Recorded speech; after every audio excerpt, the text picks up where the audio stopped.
Global News.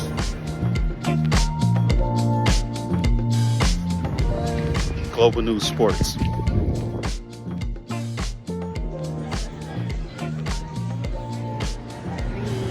Jazz and Blues.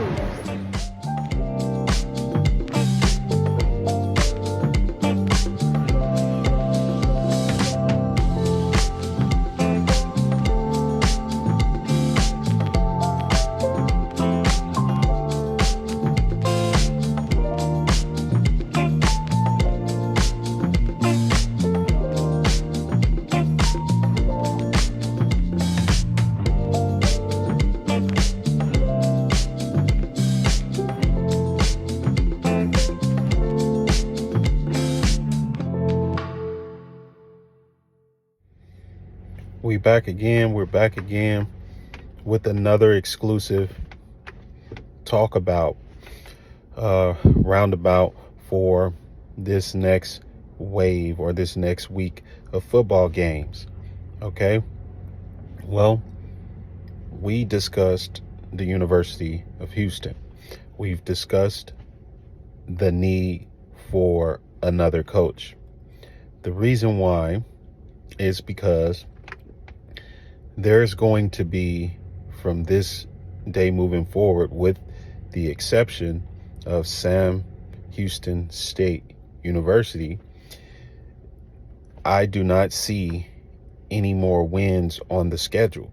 Okay, so based off of the performance, and we can use those two games to determine what the rest of the season would look like.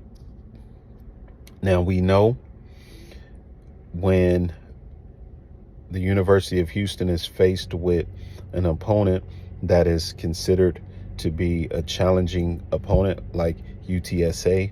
I keep hearing people discuss UTSA as a challenging opponent.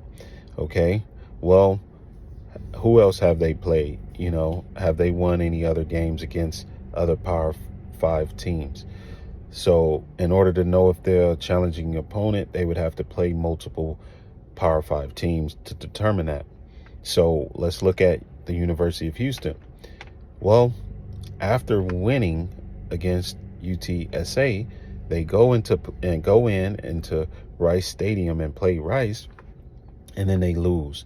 Not only that, the game was like a blowout. Really, the rule in football is 21-0 is a blowout, period.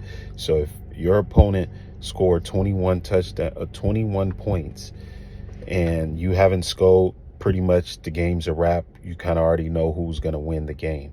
And what made that such a disturbing game is that not only was the University of Houston blowed out, right? 28-0, that's a blowout. They came back and they still lost against a team that is under par and a group of 5. No excuse, no exception. And then this is where we look at towards the coaching.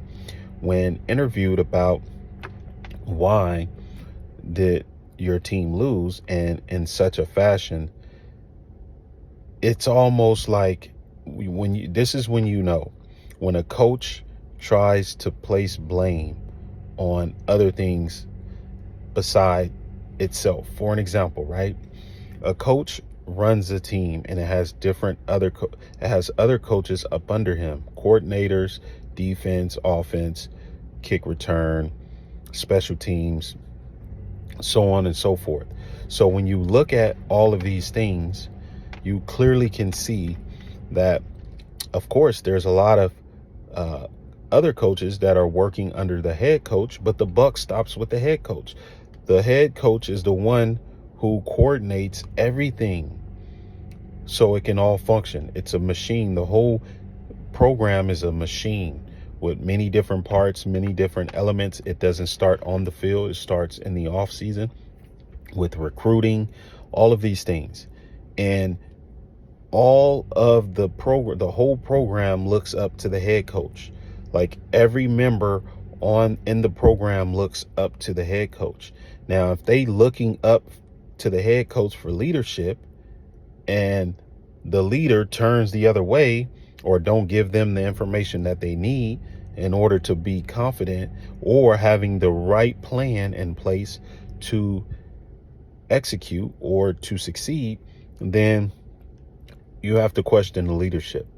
And with that being said, we saw some deflection when asked about, why did your team lose? Well, that's what happened. They went in and they took their opponent for granted.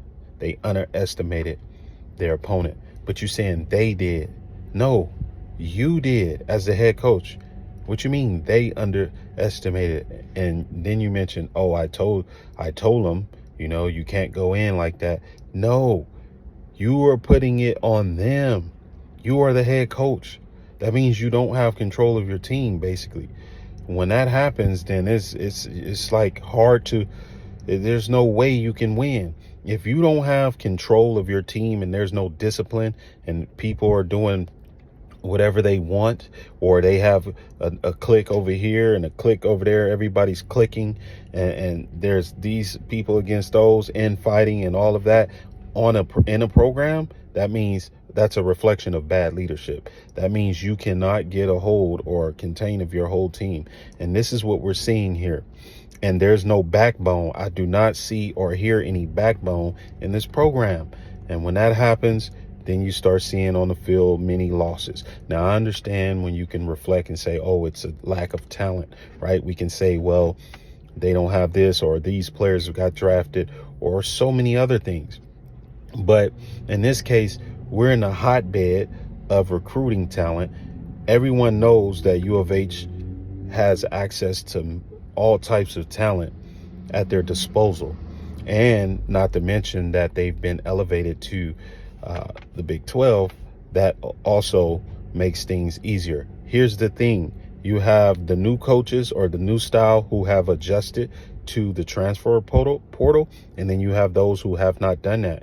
And it seems like this coach is old-fashioned and he has not adjusted to the transfer portal. Therefore, he's one of the ones that's not doing well with this new change. And those who are doing well actually adjusted to the new way. And this is my recommendation for the University of Houston, for the athletics department, and me being an alumni myself. Okay, it is very important that we bring in a coach that is a caliber of NFL stature like Dion in order to help. And let me tell you how this works, right? When you're dealing with a retired NFL player, right? Not only do he knows the game and understand it, and we're talking about accomplished retired NFL players, ones who went to the Super Bowl, ones who have won and been somewhere and played and understand the game, ins and outs, from the bottom to the top, left to right, right? So we're talking about coaches of that caliber. And what this does, especially if it's recognizable coach, it automatically brings the marketing to the program, and the people that are being recruited understands that they can listen to someone who's been there before. They can hear and listen to and put their trust in someone who has made it from the bottom like they have, right? And is going to the top. Their goal is to get in the NFL. Well, what better coach to lead the program than someone who's been to the NFL?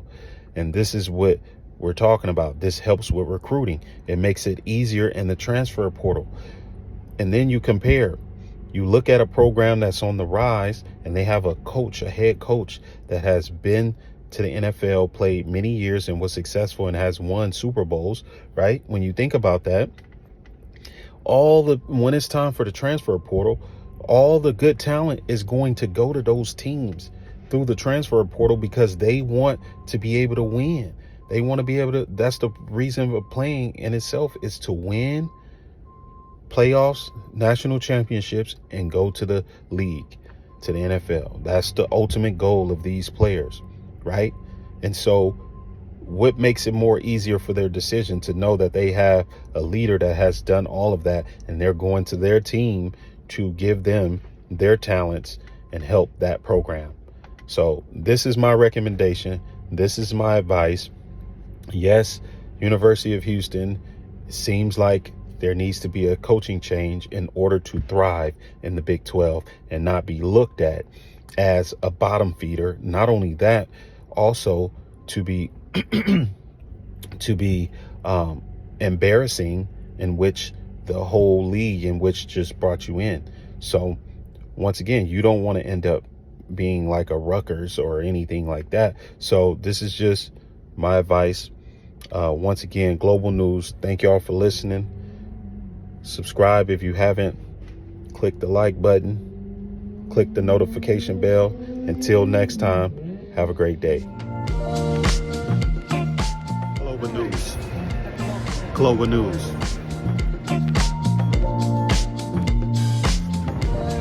Global News Sports.